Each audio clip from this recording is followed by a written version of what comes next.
One time, I got grounded by Tupac and sent to my room. Now, you may be wondering how something like that happens, especially because I was grown, but I wasn't really that grown. I was 19 years old when it happened. So, what had happened wasn't even my fault. Okay, well, I did it, but it wasn't my fault what I did when I did what I did. Here's what I did.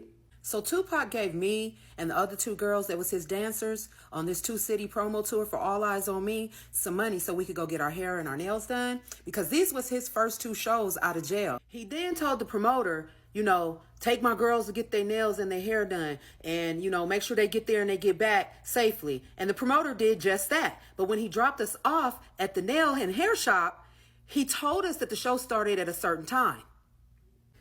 Needless to say, the time that he told us was not the time that the show actually started. So, of course, when he picked us up, he was rushing us because we were running late. Y'all, by the time we made it to the arena, all the opening acts had already went on and Tupac and the Outlaws were literally at the end of their show. Pac hired us to do dance combinations to only the All Eyez on Me songs. And when we got there, he was literally entering in songs that he had did before he was signed to Death Row Records. So we could hear that. Man, y'all should have seen how fast we was running backstage to get to our little bitty dressing room, to get to our clothes. And y'all not gonna believe who kicks in the door.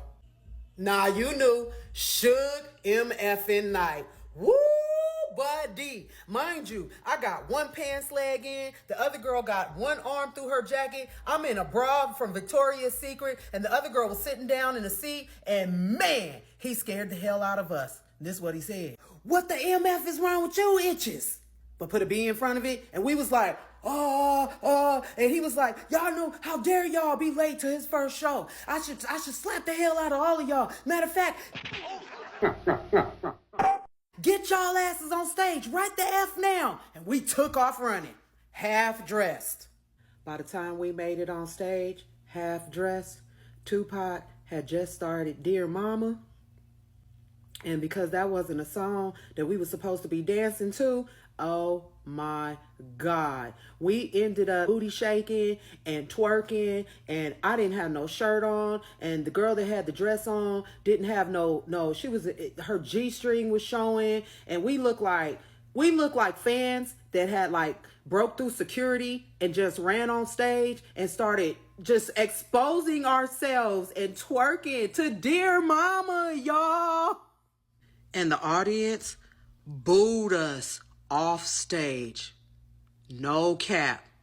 Pac kept rapping to the song, but the whole audience was like, boo, because who exposes themselves and booty twerks to Dear Mama?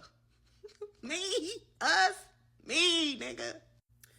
So after getting booed off stage, we sitting backstage. Pac comes back and he's upset, but he want to know what happened.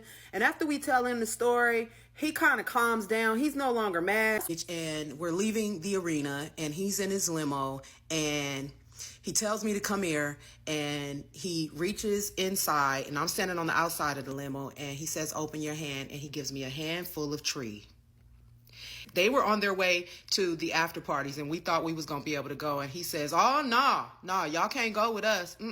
You take this tree and you take your MFing ass right to your room. And that's how I got grounded and sent to my room by Tupac.